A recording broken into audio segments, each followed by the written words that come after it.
All right, let's talk about that smart speaker that's probably sitting on your counter or your nightstand. Today, we're going to peek behind the curtain and ask a pretty important question. Have you ever really stopped to think about it? I mean, what does that little cylinder actually know? Because it's so much more than just a voice assistant. In a lot of ways, it's a really sophisticated data gathering machine. And in this explainer, we're going to break down what that really means for you.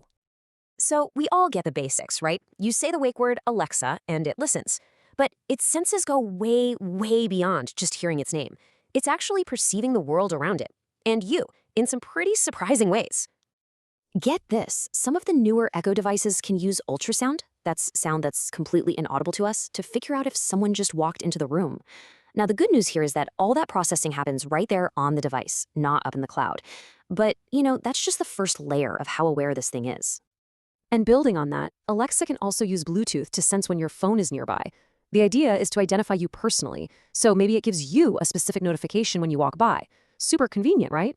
But this is where we hit our first major ethical speed bump. Just think about it for a second. If you have this feature turned on, your Echo is constantly scanning for devices. So what happens when your friend comes over? Well, Alexa might try to identify their phone too, and they'd have absolutely no idea. It's a classic example of technology's reach stretching way beyond the person who actually agreed to use it. And of course, we've got the most personal data of all, biometrics. Alexa can create a unique profile based on the sound of your voice. And if you have an Echo Show, it can even learn your face. This is how it knows exactly who it's talking to.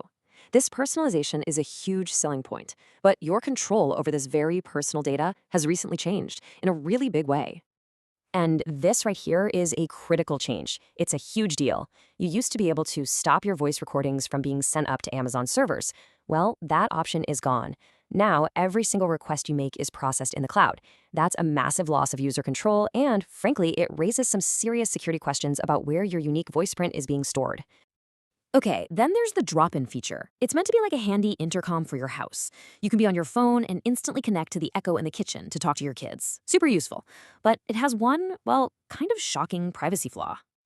Here's the kicker. There's no accept button, no decline button. The connection is just instant. The microphone on the other end simply turns on. I mean, that creates a serious risk of somebody listening in without consent, whether it's on purpose or completely by accident. So when you start to stack all of these features on top of each other, you really start to see the scale of the data being collected. This isn't just about a few commands here and there. It's about building a remarkably complete digital profile of you and your home. I mean, the amount of data is just staggering. It's everything you'd expect, like your voice recordings, but also stuff you might not think about, like what smart lights you turn on and when. It can be your personal contacts, your calendars, location data from the app, even your payment info from your Amazon account. It's the whole shebang. So why collect all this stuff? Well, it's the fuel that makes Amazon's artificial intelligence run. Every question you ask, every bit of information it gathers, is fed back into the system to train its machine learning models, all to make Alexa smarter. And this brings us right to the heart of the whole issue.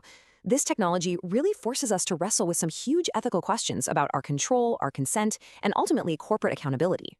So Amazon does give you a way to opt out of your data being used for AI training.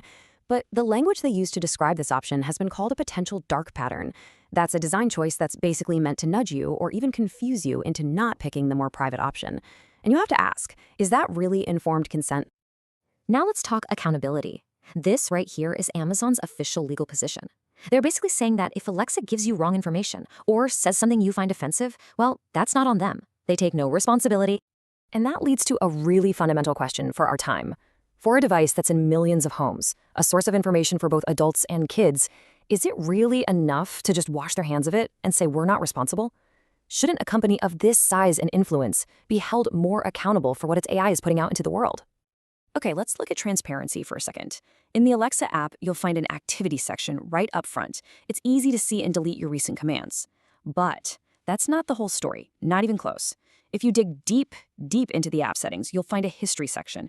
That contains a log of every single command you have ever spoken to the device. This just raises a really clear question about what user control actually means. If most people only ever see and delete their recent activity, do they really understand the full digital footprint they're leaving? Shouldn't a company have to make your complete history just as easy to find, review, and get rid of? Okay, I know that was a lot and it can feel a little overwhelming. But the goal here isn't to scare you, it's to empower you. So let's switch gears and talk about the practical, concrete steps you can take to manage your own data. So here it is, your 4-step playbook. First, go into those privacy settings in the Alexa app and just turn off anything you don't actually use. Second, manage your data history. The default setting is keep forever, so change that to auto-delete every few months. Third, go find that buried setting and opt out of letting your data be used for AI training. And finally, with all this information, you can make a real informed decision about where your personal comfort level is with this tech. Because ultimately, it really just comes down to this one question. Nobody's denying the convenience of these devices. They can be amazing. But it's so important that we understand the trade-off. So take a moment and just think about it for yourself. What's the right balance between convenience and your privacy?